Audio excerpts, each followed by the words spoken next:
Paging Dr. Gary C. Please proceed to the geriatrics department. Emergency! Emergency! Paging Dr. C! Emergency! Emergency! Hello po! Ako po si Dr. Gary C. at nanonood po kayo ng Gabay sa Kalusugan. Ang ating pong pag-uusapan ay tungkol po sa 5 stages of kidney disease. Siyempre, pag sinabi mong 5 stages, 1, 2, 3, 4, 5. Pero wag na sana tayo umabot sa 5. Okay? Kasi pag 5, hindi na kidney disease ang tawag. Ang tawag doon, kidney failure. At alam naman natin, pag kidney failure, parang power failure. Kailangan mo na mag-dialysis at maghihintay na lang tayo ng kidney donor. So, makinig po kayo maigi, lalo na po lahat ng mga may hypertension, may diabetes. Itong dalawang to, kailangan pakinggan nyo po itong lecture na to. Okay? At ipapaliwanag muna natin ano ba yung trabaho ng bato o kidneys. Paano ba nalalaman kung ano ba yung mga stages na yan? Paano pagkwenta-kwenta? At the same time, sino ba yung mga tao na mas mataas ang risk na humantong sa pagkakaroon ng chronic kidney disease? So, makinig po kayo. Pero bago ang lahat, bago tayo mag-umpisa, binabati ko muna lahat ng mga nanonood sa ating regular. Lalong-lalo na po si Mr. and Mrs. Chong, si Paring Arnel, si Maring Julie. Salamat sa inyong panonood. Si Paring Arnel, nagtatrabaho yan sa Asia Brewery. Okay? Yan ay ABP. ABP, mataas ang posisyon yan. Siya ay Customer Partnership and Relationship ABP. Hanep. Bossing! Okay. So, ngayon, bago natin talakayin ang tungkol dito sa 5 stages, mag-review muna tayo. Punta muna tayo sa anatomy. Okay, panoodin nyo po ito. Yan po yung itsura ng ating bato. Kung nakikita nyo dyan sa image, meron pong kulay pula, may kulay asul, at meron pong dalawang beans sa magkabilang side. So, yung nakikita nyo pong beans na kulay brown, yan po yung kidneys. Actually, kung ano yung nakikita nyong kulay, yung actual na makikita nyo, halos ganyan din na medyo mas dark lang ng konti. So, yan po yung itsura, no? Kung nakikita nyo po yan, yan po ay animation o parang cartoons o picture. Pero kung makikita nyo yung actual, ito po yung actual. Yan. So kung mapapansin nyo po, di ba? Tulad ng sinabi ko, medyo dark brown lang nga, no? Compare mo do sa image kanina. At ang laki niyan halos mga 5 inches o mga 11 to 12 centimeter. At yan ay dalawa, no? Itong pinapakita sa inyo, isa lang yan, pero dalawa po yan, isang kaliwa at kanan. Yung sa kanan natin, mas mababa ng konti kaysa dun sa kaliwa, kasi may space ng atay, kaya medyo tinutulak pababa yung ating kanang bato na medyo mas mababa. Okay. So, medyo yung iba sa inyo, baka kinakabahan, ano ba yan? Okay, ibalik na natin doon sa image kanina. Ayan, ito na. So, kung mapapansin nyo po, yung kulay pula, yan po yung ugat na tinatawag na artery. At yung kulay asul, yan yung tinatawag na ugat na tinatawag na vein. Mahalaga po yan dahil magkaiba po yung dalawang yan Yung kulay pula, nagdadala yan ng mga dugo na may oxygen, dinadala sa iba-ibang parte ng katawan tulad ng kidney. At pag nandun na sa kidney yung dugo, parang sinasala. Inaalis lahat ng mga dumi niyan. Yung dumi, lumalabas doon sa nakikita nyong parang tubo pababa, no? Yung parang medyo cream o dark white, no? Yan po yung tinatawag na ureter. So doon dumadaan, papunta ngayon yung mga basura natin, papunta doon sa pantog para ilabas sa ating pag-ihi. Ngayon, yung kulay asul naman na nakikita nyo, yan yung vein. So yung mga nasala na dugo, di pumasok doon sa kidney, no? Sinala na ng kidney. Inalis na yung mga dumi, ngayon malinis na yung dugo, babalik ngayon yan dun sa kulay blue, sa tinatawag na vein. So pupunta ulit yan sa heart, kukuha ng oxygenation, sa baga, at iikot ulit yan, kaya tinatawag na circulation. So paikot-ikot yan Okay. So kung titingnan nyo po, Bas maliwanag na paliwanag gagawin natin kung yung for example yung kidney na yan, ano ba meron sa loob niyan dalawang parang hugis na beans na yan. Okay. So ito na po makikita natin. So how do our kidney works? Paano ba gumagana talaga yan? Kailangan maintindihan natin yung paggana eh. So yung nakikita nyo po sa image, no? Yan po yung kidney, ureter, bladder. Kitang-kita nyo. Ngayon kung palalakihin natin yung kidney mo, ganun po makikita nyo, nakalagay doon, no? Unang-una, blood is filtered and waste is removed. Yan ang pinaka-main function talaga ng kidney, no? So, papasok ngayon, yung pinapaliwanag ko kanina, di ba? Papasok ngayon yung dugo dun sa kidney para salain. Pag nasala na, yung dumi ilalabas niya doon sa may tubo pababa, which is the ureter, papuntang bladder. Yung asul naman, yung malinis na dugo ninyo na nasala na ng ating bato, babalik na naman ngayon yan sa circulation. So, yan po yan. So, ganyan yung paggana ng kidney. Ngayon, ano po yung mga function? Mahalaga din na malaman nyo, bukod doon sa paggana nito, ano naman yung nagagawa nito sa ating katawan? So, ito po yan. The main function ng ating kidney ay alisin yung mga waste products. So, remove waste products from the body. Inaalis din nito yung mga gamot na nagamit na ng katawan natin o tinatawag na metabolites. Okay. Binabalance niya yung tubig sa ating katawan, yung tinatawag na mga electrolytes. Okay. Then, gumagawa ang ating bato ng mga hormones na importante para ma-regulate ang ating blood pressure. Gumagawa din siya ng mga bitamina tulad ng vitamin D na tumutulong naman para matibay ang ating buto. So, siyempre, pag mahina ang ating kidney, mahina rin ang vitamin D, mahina ang ating buto. Then, kinokontrol ang ating kidney, gumagawa yan ng mga red blood cell. So, tumutulong yan para ang ating pulang sangkap ng dugo ay nasa ayos. Kaya karamihan ng mga nakita nyo mga nagdadialysis, halimbawa, o kaya may mga problema sa bato, mababa ang red blood cell. So, yan po yun. So, ngayon, naintindihan nyo na yung function, naintindihan nyo na yung anatomy, himayin pa natin, gawin natin, biyakin natin. Tama ba yung term ko? Biyakin o hatiin natin yung kidney. So, ganito po mangyayari. So, pag cross-section mo, ibig sabihin, hinati mo sa gitna para tingnan mo kung ano yung nasa loob ng kidney, ito po makikita nyo. So, hinati natin. Imagine nyo na lang po, kasi ito ay parang picture, mahirap ipaliwanag ng actual na kidney.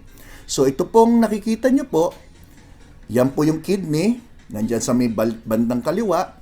So, pinaliwanag ko kanina yung paano paggana niyan. Ngayon, pag kinuha natin yung parte na yan at pinalaki natin, yung nakikita nyong a part of that kidney, ang makikita nyo po yung tinatawag na nephron.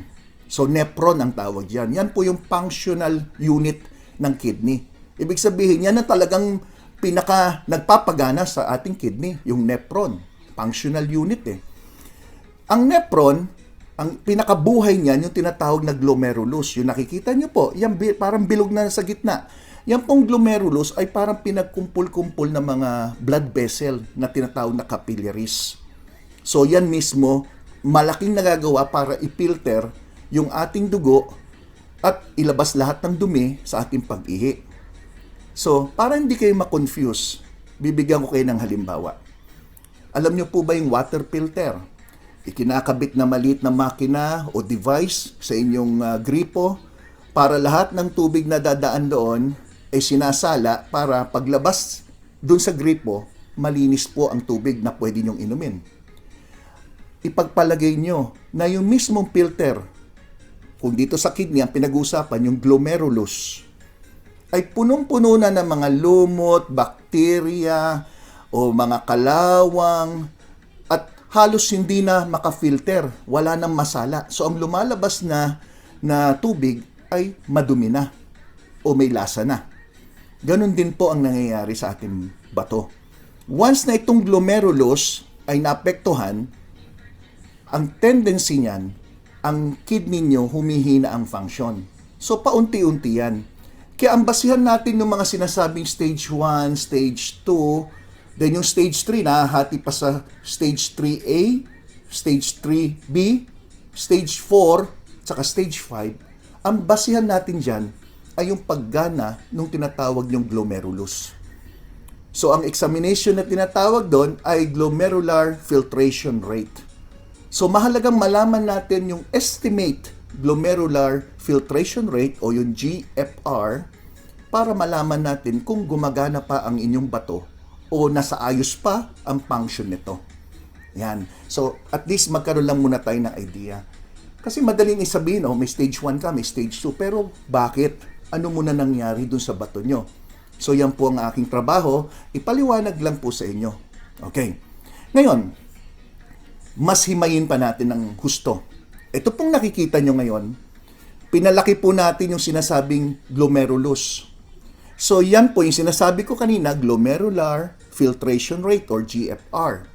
Yan po ang test na dapat natin malaman kung ang ating kidney ay nagfe-fail na o hindi na gumagana na maayos. So sa mga early stages, na-warningan ka na, nasabihan ka na, halimbawa, nandun ka pa lang sa, pag sinabi kasing stages, malalaman mo kung anong severity o lala ng kondisyon nyo. Bakit mahalaga naman, Dok, na malaman kung anong stage? Kasi ang gamutan ng doktor ay depende sa anong stage na meron kayo. Okay, so ipapaliwanag natin ang gusto yan. So ngayon, Dok, gusto kong malaman, kaano kahalaga ba itong GFR na sinasabi mo? Mahalaga po. Kasi karamihan sa atin, nagche-check tayo ng blood pressure, nagche-check po tayo ng cholesterol, nagche-check tayo ng blood sugar. Ang main goal natin ay, number 1, makaiwas sa heart attack o makaiwas na magkaroon ng problema sa mga ugat. Kaya tinawag na cardiovascular system, cardio, puso, vascular, ugat or blood vessel. So kung takot tayo na mataas ang cholesterol, mataas ang blood pressure, mataas ang blood sugar dahil pwede tayong magkaroon ng problema sa ugat at pwede magkaproblema sa puso, yung ugat na pinapag-usapan po natin, okay, ay may kinalaman yan pati sa ugat na papunta doon sa kidney. So importante, dahil pag mataas pong blood pressure, mataas ang cholesterol at mataas ang blood sugar, itong tatlong to, naapektuhan yung ugat nyo. Ang alam natin kadalasan, pwedeng ma-heart attack, pwedeng ma-stroke, pwedeng lumabo ang mata, pwedeng mabulag, pwede pong nangingitim po ang inyong paa, pwedeng nabubulok, pwedeng nawawala ereksyon, pero ang isa doon, pwede ka magkaroon ng kidney disease. At pag hindi nyo na agapan to, papunta tayo dun sa mga stages na pwedeng humantong sa stage 5 na papunta naman sa kidney failure. Ayan, so mahalaga yan. Ngayon, ang simpleng tanong, Doktor, paano ko malalaman ngayon yung function ng GFR ko o yung glomerular filtration rate? Paano ko malalaman kung ilan yung porsyento? Ito po yan. Usually, ang doktor magpapaliwanag. Okay, may computation po yan. Meron pong babasihan ng doktor nyo. Unang-una, magre-request ang doktor ng mga lab tests. So ano yung mga laboratory tests na pinagagawa? Lalo na gusto natin malaman kung meron kang chronic kidney disease. Pag sinabi mong chronic, matagalan. Pag sinabi mong acute, ura-urada, biglaan. So pag chronic, dahan-dahan yan na, medyo humihina na yung function ng kidney mo. Base dun sa tinatawag na estimated glomerular filtration rate. Okay, so ngayon, ano yung mga tests? Ito po. Number 1, yung pinaka-common, maaari mag-request ang doktor ng urine test lang. Yung simpleng urinalysis o pag-kolekta lang ng ihi nyo, preferably, dapat ang ihing kinolekta yung umaga. Yung pinakamaganda, yung umagang ihi at yung midstream. Pag sinabing midstream, hayaan mo munang lumabas yung mga unang ihi. Yung gitna ang kunin nyo. Midstream ang tawag doon. Bakit? Kasi yung unang ihi, minsan mas may mataas ang tsansa na magkaroon ng bakterya. Compare mo doon sa may midstream na mas medyo malinis-linis. So it will represent yung mas accurate na resulta ng inyong urine analysis na tinatawag. Okay. Then, ano tinitingnan doon sa urine test? Yung protina. So, kung kayo po'y nagpa-urine test, baka nagtataka kayo, bakit may nakalagay na +1 protein, +2, +3, +4, o kaya positive albumin. Ito po yung protina sa ihi.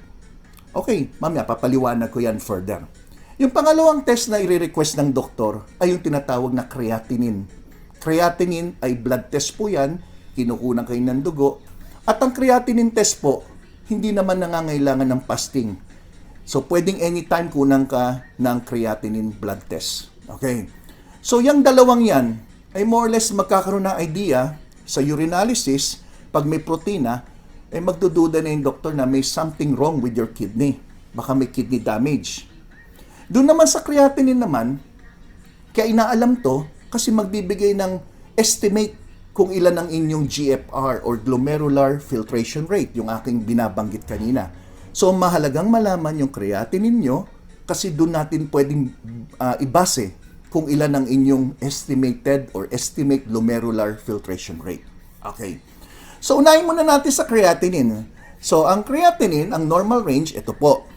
Pag lalaki, iba po ang normal kaysa sa babae. Usually, mas mataas ang range na tinatawag or pagitan. No? So, pag lalaki, 60 to 110 micromold per liter o kaya 0.7 to 1.2 milligrams per deciliter. Ito, pinaliwanag ko na to doon sa aking lecture tungkol sa creatinine. So, balikan nyo po balikan nyo po yung aking lecture na kung mataas bang inyong creatinine nyo, ano bang mga dahilan, at pinaliwanag ko doon. So, pag babae naman, 45 to 90 micromold per liter at pwede rin siyang 0.5 to 1.0 milligrams per deciliter. So, yan yung normal value. Okay, mahalagang malaman niya mga detalye na yan. Bakit? Kasi binanggit ko kanina na base sa creatinine nyo, magkakaroon ng idea yung doktor kung ano po ang inyong estimate glomerular filtration rate. O paano malalaman kung maganda pa yung function ng inyong bato. Okay. So ngayon ang tanong, Dr. C, pwede ko bang malaman nang hindi ako nagpapa-blood test kung ano ang aking creatinine level? Hindi po. Dok, meron ba akong mararamdaman kung tumataas ang creatinine level ko? Hindi rin po. Bakit? Kasi po, hindi lahat ng tao na mataas ang creatinine, meron pong nararamdaman. Meron nga akong pasyente, 400 plus ang creatinine niya, pero wala siyang naramdaman. Pero candidate na siya for dialysis. Dok, sabi niya, paano nangyari yun? Wala naman akong naramdaman.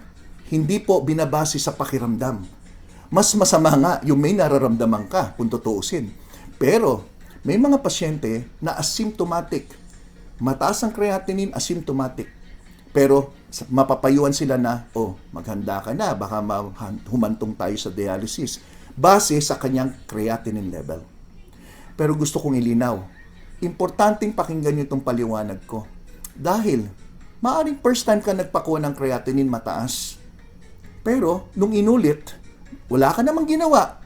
Nag-dieta ka lang, exercise ka lang, wala kang ininom na gamot. Pero, nung inulit yung inyong creatinine test after ng ilang linggo o isang buwan, maaring bumaba na. Bakit? Dahil nabanggit ko kanina, meron pong tinatawag na chronic kidney disease. At may tinatawag naman na acute kidney disease. Pag sinabi mong acute, ora-orada, hinalimbawa ko to. During hazing, binugbog, ginulpi, tinira ng tinira yung kanyang binti, pinadel. Dahil sa sobrang bugbog ng laman, nahirapan ng kidney. Dahil lahat ng dugo mo dumadaan dyan sa kidney hanggang sa yung kidney mo bumigay, tumaas ang creatinine mo pero panandalian. Sineswerte kung nakarecover. Pero pag malas-malas talagang napadel ng todo, pwedeng ikamatay. Kaya karamihan ng namamatay sa hazing because of acute renal failure. Kung saan-saan, bigla na lang, nag-shutdown yung kidney. Patay yung tao. Okay, tandaan nyo po yan, mahalaga yan.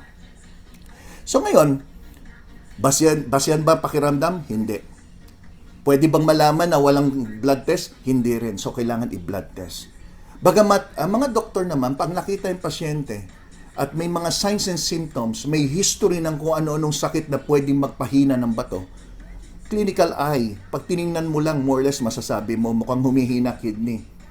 Itsura, maputla, nangingitim, dry yung skin, makati, nagmamanas, nahirapang huminga, madaling mahilo, wala sa sarili, blanco minsan. Yan ay maaaring mga senyales lang na mataas ang inyong creatinine at mababa ang inyong glomerular filtration rate.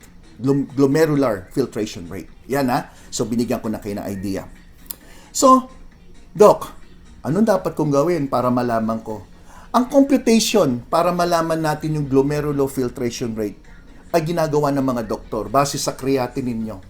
Pero alam nyo po ba na may mga computation yan? Pero to give you an idea, just to give you an idea, meron mga standard na bilang. 140 minus yung edad nyo times 1.2 kung ikaw ay lalaki. Kung babae naman, 140 minus edad nyo times 0.85 kung ikaw ay babae. Yan dapat ang normal na glomerular filtration rate. Sumasabit. Glomerular filtration rate o GFR na lang. Yan. Pero para hindi kayo mahirapan magbilang, tuturuan kayo ng pinakasimple. Ito po pinakasimple. Lahat naman tayo marunong mag-Google, di ba? Marunong ba kayo mag-Google? Sabi nila, Doc, it's not Google, it's Google. Okay, sige, Google. Google tayo, Google. Ito po, tuturuan ko kayo. Ayan. Pwede niyong i-search itong mga medical. Parang medical, pero letter C sa dulo, ha? Ibig sabihin, medical calculator. So, nakalagay po dyan, no? O, ano yung creatinine na nakuha sa dugo nyo? I-type nyo dyan yung value. O, ano ginamit mo? Yung milligrams per deciliter o yung micrograms or micromole per liter? Ilagay nyo lang dyan. Tapos, sasagutin nyo lang yung mga tanong. Okay, ito pa isa. U-kidney. Nakita ko rin po ito sa Google. Google. Yan. So, lalagay mo lang yung edad mo. Lagay mo, babae ka ba, lalaki, lahi. Nakalagay dyan kung Amerikano ka, Hispanic o kaya Asian, dilagay mo Asian, di ba? Tapos, pag pindot mo ng calculate, lalabas na kagad yung kung ano yung bilang ng inyong estimated GFR. O, ito pa isa. CleanCal. O, yan. Creatinine Clearance Calculator. Estimate Glomerular Filtration Rate. Nakasulat na lahat eh. So, just fill up the blanks. Age, gender, race, o non-black and black, o saan ba kayo? Sa black ba kayo? O non-black? O kayo nang bahala. Okay? Ito pa isa. Ang dami naman eh. Use your GFR calculator. Age, nakalagay doon yung anong resulta ng dugo ninyo, yung creatinine, then click mo lang yung male ka o female, then Asian African ka ba? Hindi eh. Kung Pinoy ka, o di lagay mo no. Di ba? So ngayon, kung anong lumabas, lumalabas na yung resulta. Saan ka naman makikita? Ganun na kasimple ngayon. Dati compute ka pa. Ngayon, dyan na lang. Maski mga doktor, yan ang ginagamit na ngayon. So ngayon, lumalabas doon. For example, nakalagay doon 100 o 110 ang result mo. Di ibig sabihin, very good. Bakit very good? Kasi ito po ang stages of kidney disease. Yan. So there are 5 stages. Binanggit ko po kanina, di ba? So yung 5 stages, tingnan nyo po. Ang dali-dali na maintindihin. Stage 1, 90% or more. Yan ang percent ng kidney function nyo base dun sa tinatawag na glomerular filtration rate. So pag sinabing stage 1, normal pa ho yun. Huwag kayong matakot. Lalo na pag ang edad nyo ay nasa 40 and above. Pag ang stage nyo ay 90 and above, normal po yan. Walang problema. Ang ganda niyan kung 60 years old ka tapos 90 rin yung function ng kidney mo, 90%. Very good po yan. Yan ang stage 1. 90% or more. Stage 2, nakalagay 60 to 89.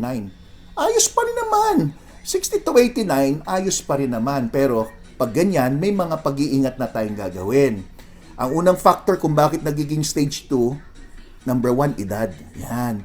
Number 2, yung mga sinabi ko, high blood, diabetes.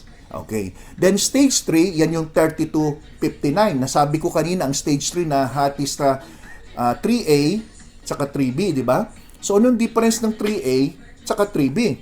Ang 3A, siya yung nasa 46 hanggang 59. Ang stage 3B, siya yung 30 hanggang 45 o 44. Yan. Tingnan nyo ngayon yung stage 4. Pag nakalagay stage 4, andyan na. So, 15 to 29% na lumabas doon sa bilang nyo. Yan yung tinatawag na estimated GFR. Tingnan nyo pong nakalagay, kidney function is very low. Ibig sabihin kung nasa 15 to 29%.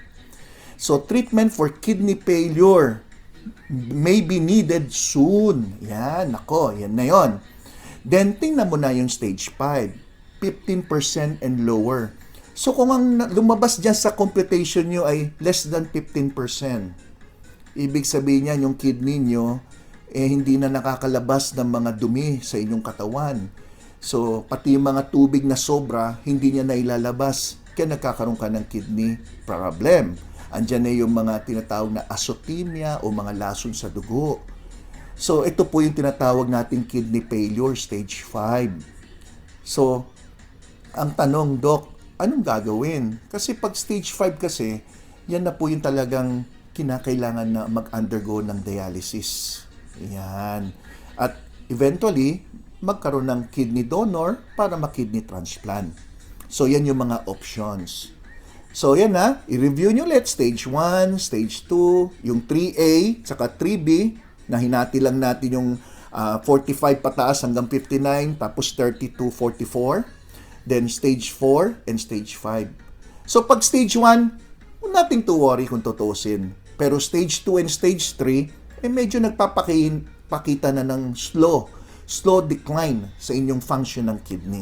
Okay. So, yan yung simple. Ngayon, very important to po. Tandaan nyo po ito ha. Kung kayo po'y adult. Siyempre, ano pang adult? Masasabi mo, 21 and above. Adult na yan, di ba? So, kung kayo po'y adult, ang normal na glomerular filtration rate or GFR ay 90 and above. So, pag kayo po ay nasa 60 to 89, yan po yung mga medyo ingat na, no? Bagamat walang sign of kidney damage, maaaring nagpapakita ng kahinaan yan. So, mawawarningan ka na ng doktor.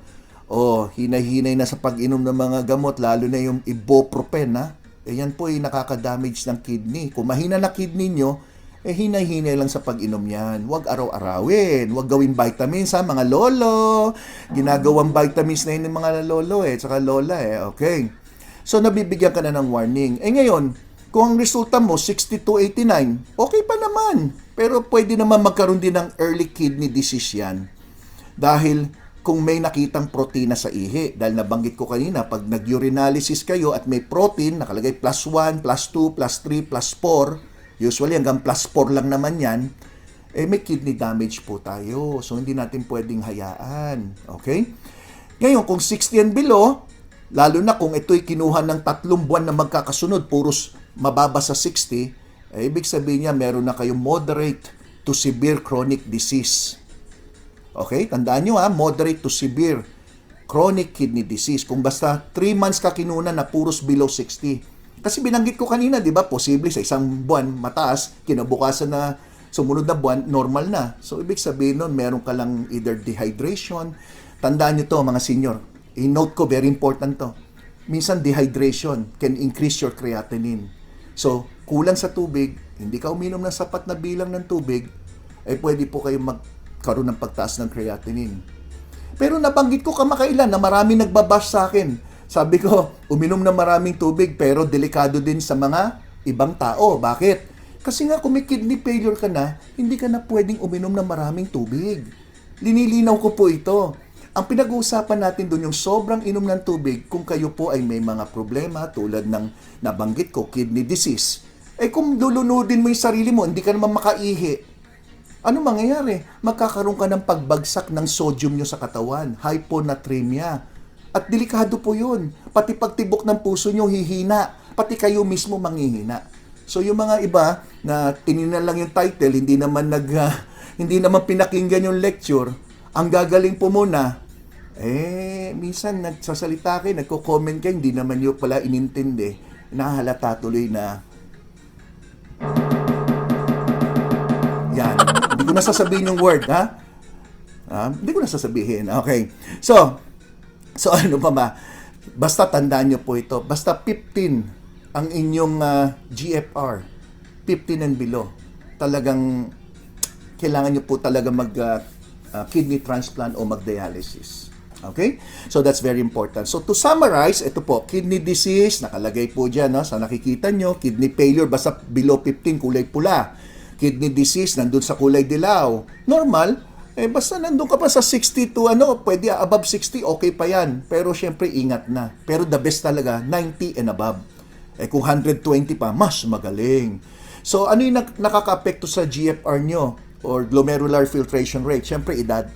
Mas may edad, mas bumababa ang function ng kidney, which is understandable naman, di ba? Pero pag bumaba yan, may mga iba naman, di ba? Tumanda ka ng 80 anyos, pero ang function niya nandun pa rin sa pagitan ng mga 60 to 90. May iba, 45 to 55, still okay pa rin yan. Wala naman dapat gawin. Ingat lang dun sa mga ibang sakit na dapat natin makontrol. Okay. Then, paano gagawin ngayon kung abnormal ang GFR niya, mataas? Anong gagawin? Siyempre, talk to your doctor. Yung doctor niya mag-a-advise sa inyo. Aalamin ngayon ng doktor kung ano yung mga test na dapat pang gawin. Bukod sa urine test, pwede mag-advise yung doktor ng mga CT scan, titingnan yung mismong itsura ng kidney, CT scan o kaya ultrasound or biopsy. Sa biopsy, hindi po ginagawang biopsy para malaman kung may cancer ang isang tao. Hindi para sa cancer lang ang biopsy. Pag sinabing biopsy, kinukuha mo ng laman, tinitingnan mo doon sa laboratorio, ginagawa ng pathologist, sinisilip, tinitingnan ko ano yun. So, akala kasi ng tao, pag sinabing biopsy, cancer kagad. Hindi po. So, biopsy, para malaman yung inyong muscle o yung inyong kidney, yung mismong structure ng kidney. Kung mahina ba ang muscle ng kidney o mahina yung kidney, may structural problem, doon nalalaman. O kaya may kidney damage. Yan. Kasi may marami tayong misconception. Pag sinabing biopsy, ayoko, nakakatakot ba cancer? Hindi po ganun yon. Okay. Then, other than that, ano yung mga risk factor? Ito po. So, what are the risks na mas malaking tsansa na magkaroon ka ng kidney disease? Number 1, may diabetes. Number 2, may high blood pressure. Number 3, may family history of kidney disease. May lahi. Okay? Usually, pag sinabing lahi, tatay, nanay mo at kapatid. Hindi kasama ang ang asawa. Hindi mo naman lahi ang asawa mo 'di ba? Sabi ko nga sa isang lecture ko, ang asawa hindi mo lahi yan. Hindi mo kaya yung kung siya may high blood o may diabetes siya, hindi nangangahulugan magkakaroon ka rin. Hindi mo kaano-ano yan. Pinakasalan mo lang yan talaga para alagaan, mahalin, pakainin, ganyan.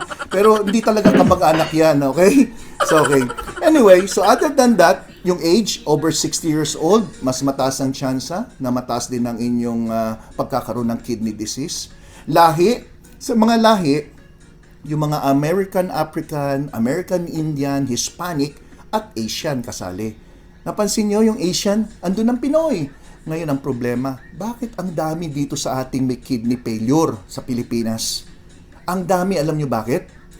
Ang pagkain kasi natin puros maalat. Sa tingin ko, sa mga nationality, ang Pilipino, dito sa Asia, ang Pilipino, ang pinakamaraming mahina ang kidney dahil sa pagkain na maalat. At kung anong probinsya pinakamarami? Nako, Ilocos. Nalaman nila mahilig daw sa Bagoong, mahilig daw sa mga bagnet, yung mga ganyan. So sa Ilocos, mas marami ang napansin kong pasyente na medyo tumataas ang kanilang creatinine. Pag hindi natin naagapan yan, magkakaproblema. Okay? Then, bukod dyan, ano pa mga dapat natin alamin?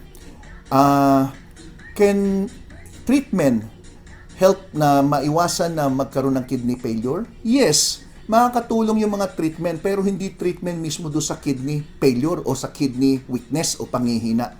Ang tinitreat mo yung dahilan ng problema, which is yung nabanggit nga natin, mga hypertension at iba-iba pa.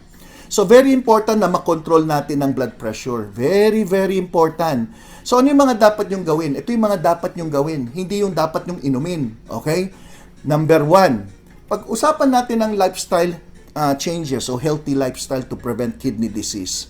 Siyempre, pag overweight, bawas timbang. Nahirapan ang puso, nahirapan magdaloy ang dugo nyo sa buong katawan.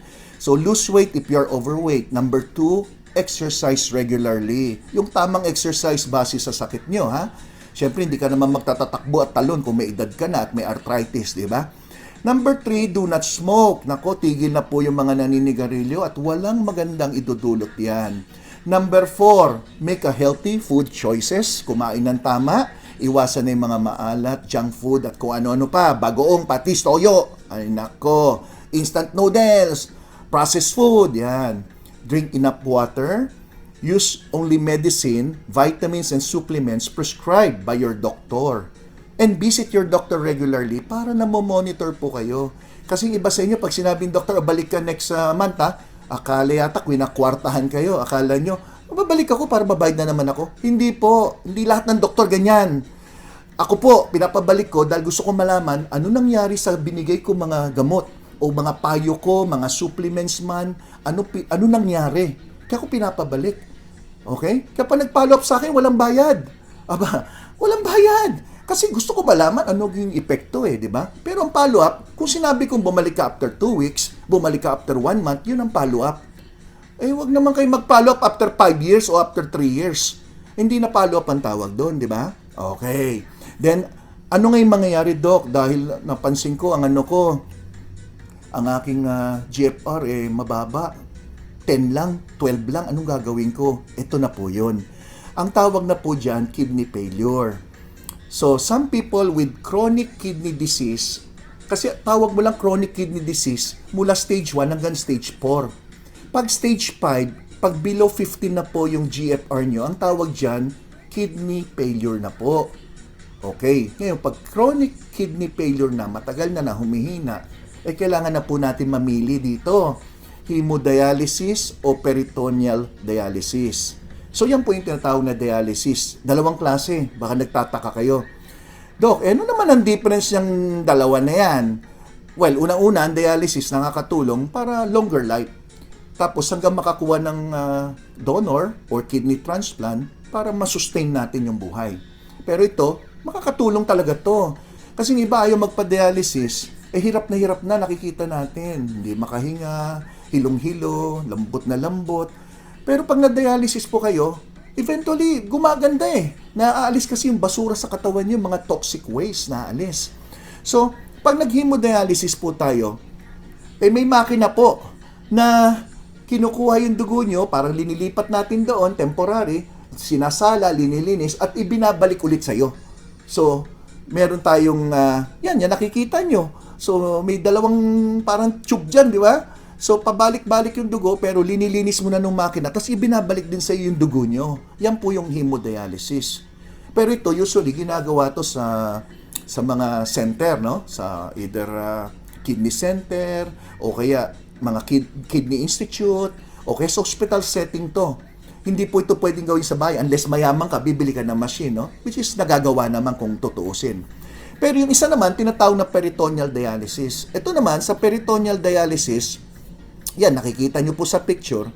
Ang purpose po niyan, parang linilinis yung dugo nyo, pero hindi na linalabas yung dugo nyo. Ang naglilinis po niyan, yung mismong loob ng inyong lining ng stomach, sa loob ng tiyan. So, meron lang pinapasok na mga parang panlinis, dialyzer, pinapasok dyan, tapos ililalabas din. So, linilinis sa loob, nananatili yung pinasok na parang panlinis sa loob, then lalabas nyo rin. So, hindi na lumalabas yung dugo nyo. So, yun ang pagkaiba ng dalawa.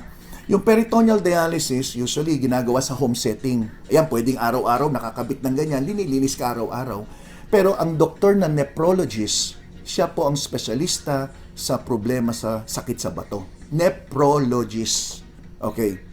So, ang nephrologist ang mag-advise kung ano nababagay sa inyo. Kung pwede kayo mag-hemodialysis o peritoneal dialysis, depende siguro sa kondisyon nyo at depende sa situation.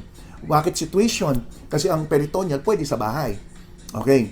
So, yan po yan. Ngayon, lastly, Doc, ano yung talagang tuluyan na gagaling talaga ako? Yung back to 100%. Ito lang po ang pwede. Kidney transplant.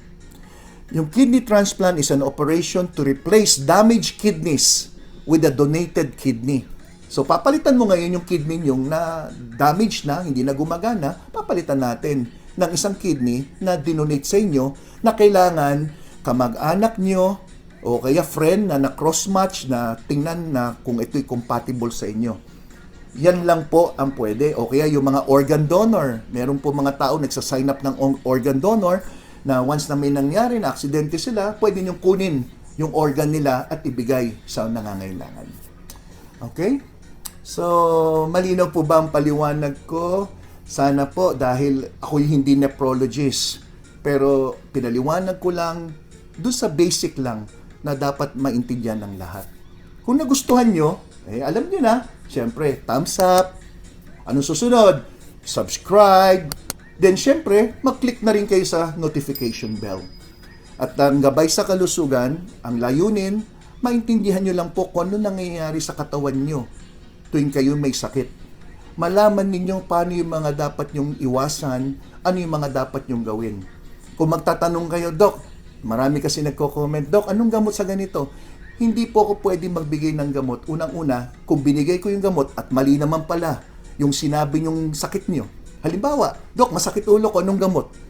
Paano kung meron, for example lang, may tumor na nandyan, may bukol sa loob, yung pala nagkukos ng sakit. Paano kung masakit ulo mo dahil pala sa mata niyong malabo na kailangan mo magsalamin? Paano kung masakit ang ulo mo dahil buwisit yung katabi mo, di ba?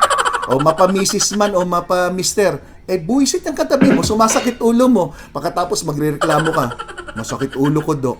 Hindi naman kita pwedeng bigyan ng gamot. So, yung mga payo ko, yung pang-general lang na dapat lang maintindihan nyo.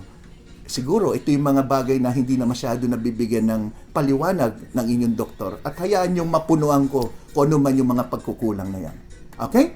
So, maraming salamat po sa inyong lahat. At ako po si Dr. Gary C., ang inyong gabay sa kalusugan. Bye-bye!